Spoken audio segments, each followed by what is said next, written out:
So hi వర్ this is Sai Chand welcome our channel Red Lorry Film ఫెస్టివల్లో మనమైతే ఉన్నామన్నమాట. సార్ తేజ గారు ఎలా ఉన్నారు? నా పేరు సార్ రవి గారు ఎలా ఉన్నారు సార్? బాగున్నాను సార్ మీ స్టైల్ కూడా చాలా బాగుంది. స్టైల్ ఉందండి, ఇస్త్రీ బట్టలు వేసుకొచ్చాం అంతే. ఓకే, ఫస్ట్ ఆఫ్ ఆల్ ఈ సినిమా ఫెస్టివల్ ఎలా అనిపిస్తుందండి మీకు? బాగుంది. ఇలాంటి ఫెస్టివల్స్ ఇంకా జరగాలి, ఇంకా ఎక్కువ మంది రావాలి. ఇక్కడ చాలామంది ఉన్నారు, ఇంకా ఎక్కువ మంది రావాలి, సినిమాలు చూడాలి. ఇలాంటి థియేటర్ చాలా గొప్ప థియేటర్, హైదరాబాద్లో one of the best theatres Prasad multiplex. ఇక్కడ సౌండ్ సిస్టమ్ కానీ, సీటింగ్ సిస్టమ్ కానీ అన్నీ చాలా బాగుంటాయి. ఇలాంటి సినిమాలు మంచి మంచి సినిమాలు. ఇవాళ 7 ఉంది ఇప్పుడు కాసేపట్లో, డేవిడ్ ఫించర్ సినిమా 7 బ్రాడ్ పిట్ది, అది మా వాళ్ళందరూ వెళ్తున్నారు.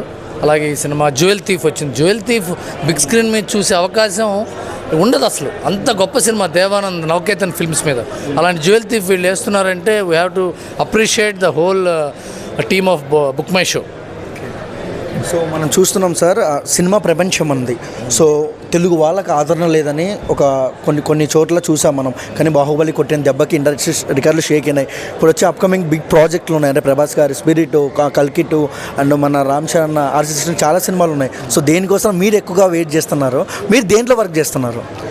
అంటే ఎదురు చూడటం అనేది ప్రతి ఫ్రైడే మనం మంచి సినిమా కోసం ఎదురు చూస్తాం.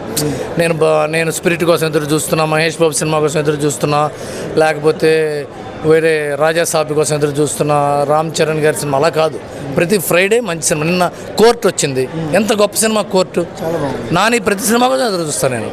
రేపు హిట్ 3 కోసం ఎదురు చూస్తాను. సినిమాల కోసం అంటే మనం సైజు కోసం చూడకూడదు. ఆ సినిమా గొప్ప సినిమా అవ్వాలి, ఎక్కువ మంది దాని నుంచి నేర్చుకోవాలి, అలాంటి సినిమా చూడాలి. ఓకే, మీరు ఏ ప్రాజెక్ట్ చేస్తున్నారు సార్ నెక్స్ట్? ఇప్పుడే చెప్పకూడదు, అవి చెప్తాను. కమింగ్ సూన్ అంటారా? Coming soon. And all the best అండి మీకు. Thank you.